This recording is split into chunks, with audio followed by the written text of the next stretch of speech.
All right.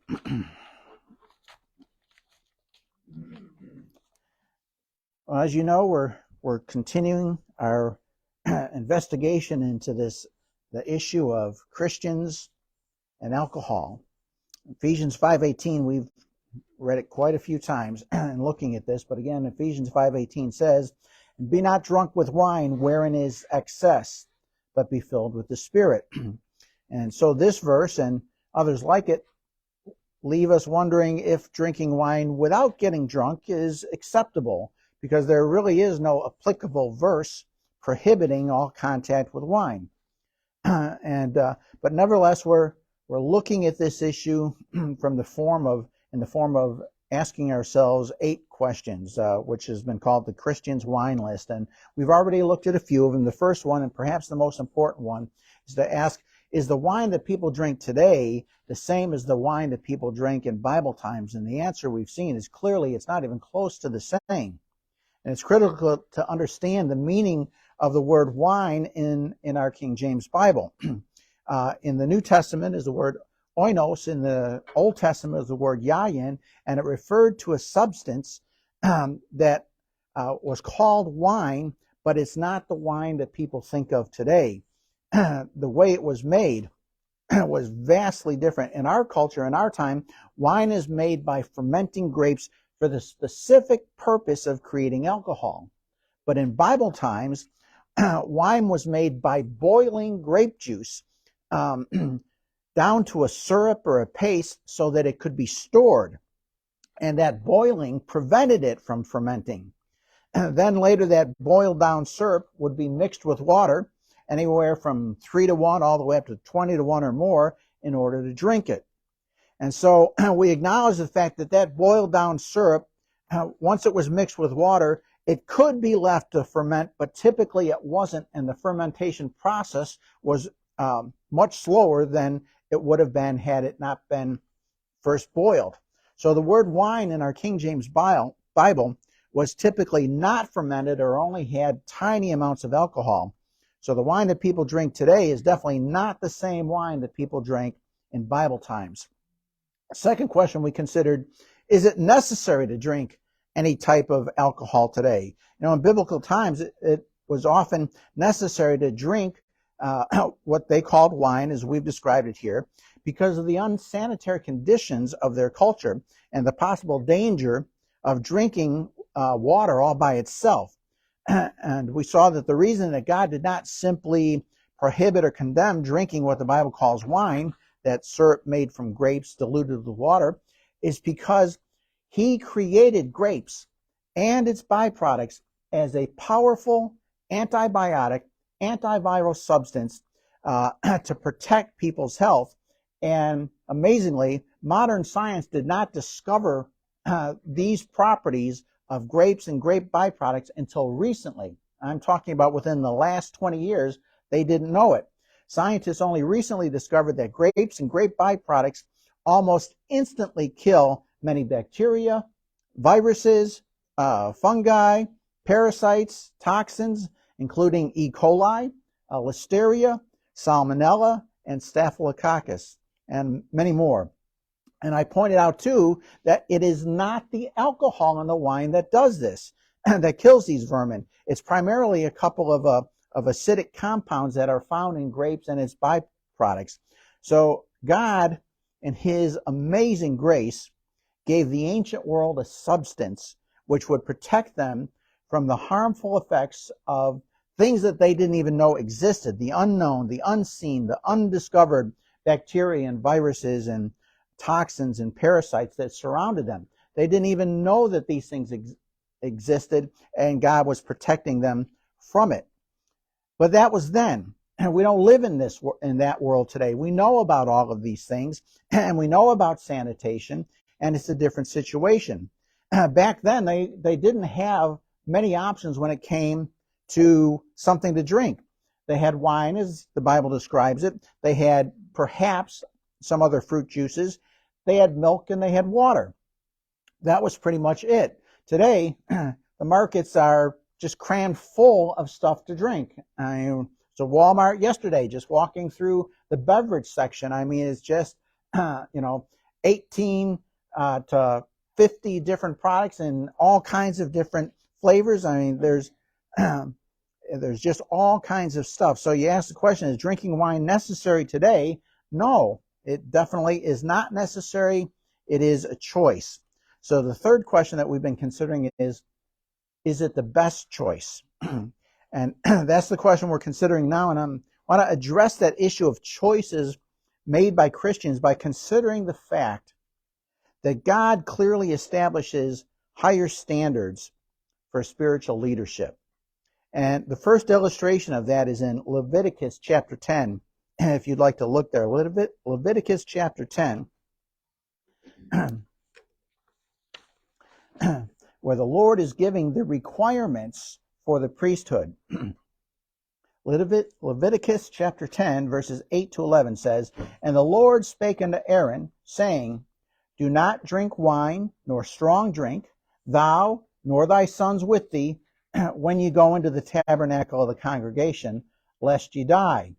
It shall be a statute forever throughout your generations, and that ye may put difference between holy and unholy, and between unclean and clean, and that ye may teach the children of Israel all the statutes which the Lord has spoken unto them by the hand of Moses." Now, that's a pretty strong requirement that he puts on them. No wine, no strong drink, and I think you can see what's happening. Whereas the common people drank wine, which was, again, this syrup, this paste mixed with water, and people would drink this, and it generally had no or very, very low amounts of alcohol. And people that drank unmixed wine or specifically fermented wine were called barbarians. It was considered barbaric. But the priests were called to a higher level. He says, you're not to do this when you enter into the tabernacle of the congregation, or you'll die. And this shall be a statute forever throughout your generations, that ye may put difference between holy and unholy, between unclean and clean. And so, in other words, he's saying to the priests, you're called to a higher level of devotion, to a higher level of separation and commitment to God. When they were called to minister to God, they had to be total abstainers. Why? Well, lest their judgment or their priestly functions could in any measure be clouded by taking in any kind of alcoholic drink. God wanted their minds clear and pure, so they were forbidden to drink any wine, because God was elevating them to another standard, to a higher standard, to a level above the rest of the common people. And that was true for all the spiritual leadership. Let me tell you a joke. A preacher, a rabbi, and a priest walk into a bar. That's the joke, because it's not supposed to happen. Okay, not real funny, but take a look at Proverbs 31, where we'll see this principle again reinforced, and we're also going to get some insight from here into the quote-unquote proper place of alcoholic drinks in Bible times. Proverbs chapter 31, verses 4 to 7 says, "It is not for kings, O Lemuel, it is not for kings to drink wine, nor for princes strong drink, lest they drink and forget the law and pervert the judgment of any of the afflicted. Give strong drink unto them that are ready to perish, and wine unto those that be of heavy hearts. Let him drink and forget his poverty, and remember his misery no more." So verse 4 says, it's not for kings, O Lemuel, it is not for kings to drink wine, nor for princes strong drink. Well, why is that? Lest they drink and forget the law, and pervert the justice of any of the afflicted. So, in other words, not only were the priests called to abstain from any kind of alcohol, so were the kings, and so were the princes. And now, I know in our culture, when you hear the word prince, you think it refers to the son of a king. But in Bible culture, among Israel, the princes were the judges. So that's the equivalent of the judges. So he's saying that kings and judges, rulers and judges were not to drink alcohol because it could cause them to pervert justice. They had to abstain. God didn't want their judgment to be clouded. He didn't want them to be having thinking, fuzzy thinking or cloudy thinking. He wanted them to have a clear understanding of whatever situation they were dealing with and nothing that would hinder them in knowing and applying the law of God to whatever situation was before them. God wanted them to be set apart. God wanted them to be consecrated. God wanted them to be different from the common people. And verses 6 and 7 reveal to us the proper place of alcohol during Bible times.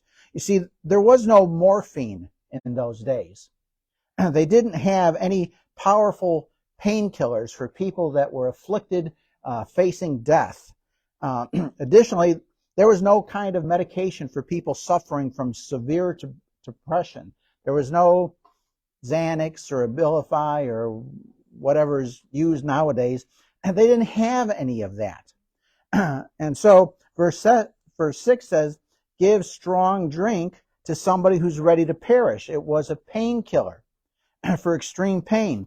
In other words, it was a sedative for someone facing the pain of death. Verse 6 also, if I could use the word, prescribed wine for heavy hearts, those suffering from severe depression, from some miserable situation in their life. But even then, the warnings against drunkenness still applied when using wine for depression. You see, because a little alcohol could ease depression, but more than a little could result in all the problems associated with drunkenness and make their desperation worse. So because no drugs ever fix problems, all right? They may give some temporary relief, but taken to extreme, they make the situation worse. They don't fix problems. So alcohol was medicine in Bible times. And anybody who used it for recreation outside of that medicinal purpose was considered to be barbaric. So wine, which would have a small amount of alcohol, would be given to those with heavy hearts. It says, let them drink and forget their poverty and remember their misery no more. To let the warmth, the joy that comes from mixed wine to be for those with deep problems. And strong drink was given to those who were dying. But for kings and for princes, judges, and for priests, they were to be total abstainers. So there was a level of consecration in the leadership that demanded a higher standard. Now take a look. Let's look at Numbers chapter 6. We've mentioned this before. We're going to take a look at it now. Numbers chapter 6. And I'll show you that not only the kings and the priests and the princes were called to a higher standard, but there were certain people in the congregation of Israel who chose this standard for themselves. Anybody could choose to step up to this higher standard. It was the highest standard. Numbers chapter 6, starting at verse 1, speaks of the vow of the Nazarite. And here's what it says. And the Lord spake unto Moses, saying, Speak unto the children of Israel, and say unto them, When either man or woman shall separate themselves to vow a vow of a Nazarite, to separate themselves unto the Lord, he shall separate himself from wine and strong drink, and shall drink no vinegar of wine, or vinegar of strong drink. Neither shall he drink any liquor of grapes, no grape juice, nor eat moist grapes, or dried, no raisins. All the days of his separation shall he eat nothing that is made of the vine tree, from the kernels even to the husk. All the days of the vow of his separation, there shall no razor come upon his head until the days be fulfilled, in the which he separateth himself unto the Lord. He shall be holy, and shall let the locks of his head grow. All the days that he separateth himself unto the Lord, he shall come at no dead body. He shall not make himself unclean for his father, or for his mother, for his brother, or for his sister. All the days of his separation he is holy unto the Lord. Verse 13, And this is the law of the Nazarite. When the days of his separation are fulfilled, he shall be brought into the door of the tabernacle of the congregation, and he shall offer his offering unto the Lord, one he lamb of the first year, without blemish for a burnt offering. and 1 ewe lamb of the first year without blemish for a sin offering, and 1 ram without blemish for peace offerings. Verse 18, and the Nazarite shall shave the head of his separation at the door of the tabernacle of the congregation, and shall take the hair of the head of his separation, and put it in the fire, which is under the sacrifice of the peace offerings. Verse 20, and the priest shall wave them for a wave offering before the Lord. This is holy for the priest, with the waved breast and the heaved shoulder, and after that the Nazarite may drink wine. This is the law of the Nazarite, who hath vowed, and of his offering unto the Lord for his separation.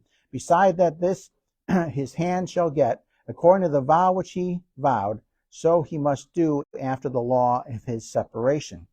So anybody in the congregation of Israel, man or woman, could say, I want to commit myself to a time of total consecration to God. I want to say no to the things of this life and yes to the things of God. I want to set myself apart for a time of total devotion to the things of God. So God said, well, I will institute the highest act of consecration. And it's called a Nazarite vow, which comes from the Hebrew word nazar, which means the consecrated one. And it was a vow of holiness and consecration to seek to better know God. What conditions did God impose for this vow of consecration? Verse 3, he said, he shall separate himself then from wine and strong drink, shall drink no vinegar of wine or vinegar of strong drink, neither shall he drink any liquor of grapes, nor eat moist grapes or dried. All the days of his separation shall eat nothing made of the vine tree, from the kernels even to the husk. And all the days of the vow of his separation shall no razor come upon his head. That was the Nazarite vow. You don't cut your hair and you don't touch anything from the vine. The highest level of consecration involved abstinence. It was as if they were stepping up. Any common Israelite could step up to another level, identifying with the priests and the kings and the princes, the judges, those who were set apart unto God. Now, they could take a Nazarite vow for 30 days, 60 days, 90 days, whatever time period they desired. And there were 3 people in the Bible that were Nazarites for life.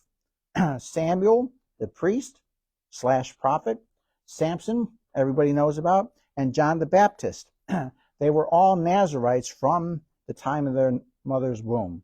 Although Samson broke every one of the prohibitions, and well, the end of his life certainly demonstrated the results of that. So you might say, okay, there is no Nazarite vow anymore. That's Old Testament. We're in New Testament. So what's that really got to do with me? Well, at least by implication, I would say quite a bit.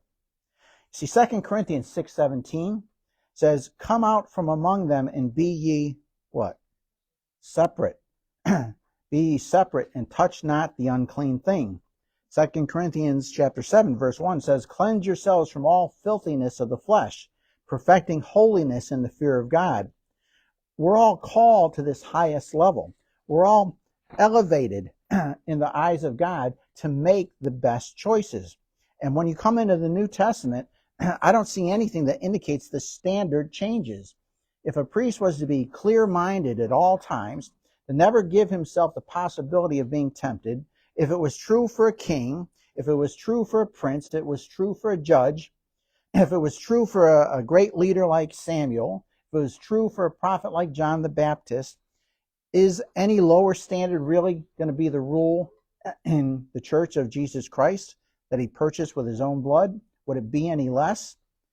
What I'm saying is this. There's a high standard in the Bible for those in spiritual responsibility and leadership, and that is the best choice. And you say, well, but that's not me. Take a look in the book of Revelation. Revelation chapter 1. Revelation chapter 1, verses 4 to 6 says, John, to the 7 churches which are in Asia, grace be unto you and peace from him which is, and which was, and which is to come, and from the 7 spirits which are before his throne, and from Jesus Christ, who is the faithful witness, and the first begotten of the dead, and the prince of the kings of the earth, unto him that loved us and washed us from our own sins in his own blood, and hath made us kings and priests unto God and his Father. To him be glory and dominion forever and ever. We've been made kings and priests. By the way, notice that this is in the past tense, meaning it's already taken place. Verse 6, and hath made us kings and priests unto God and to his Father. Look at Revelation chapter 5, where this is repeated to us. Revelation 5, verses 9 and 10. And they sung a new song, saying, Thou art worthy to take the book, and to open the seals thereof, for thou wast slain, and hast redeemed us to God by thy blood out of every kindred and tongue and people and nation, and hast, past tense, made us unto our God kings and priests, and we shall reign on the earth. God says, if you're a believer, I've made you a king. If you're a believer, I've made you a priest. It says we shall reign on this earth. The day is coming when Jesus returns, where we who are believers will reign as kings and priests on this earth. So we've already seen that God had the highest standard for kings, for priests, for rulers, for judges. All these things we shall do. And the Bible tells us what? Know ye not that we shall judge angels? We will be judges on this earth, kings on this earth. And so God calls his kings and his priests and his judges to the highest level of consecration. So we can ask. First question was the wine they drank in Bible times the same as people drink today? Answer is absolutely not. Second, is it necessary to drink alcohol in this day and age? Again, no, it's not necessary. It's a choice. And third, is it the best choice? And we can see here that the best choice is to stand with those who have been consecrated by God, those who have consecrated themselves, both in the Old Testament and in the New, and the church today, as leaders among mankind, kings and priests to God. Regardless of what the world may think of you, God's judgment of you is king and priest. And so that calls for consecration. So let's have a word of prayer. We'll be finished for today.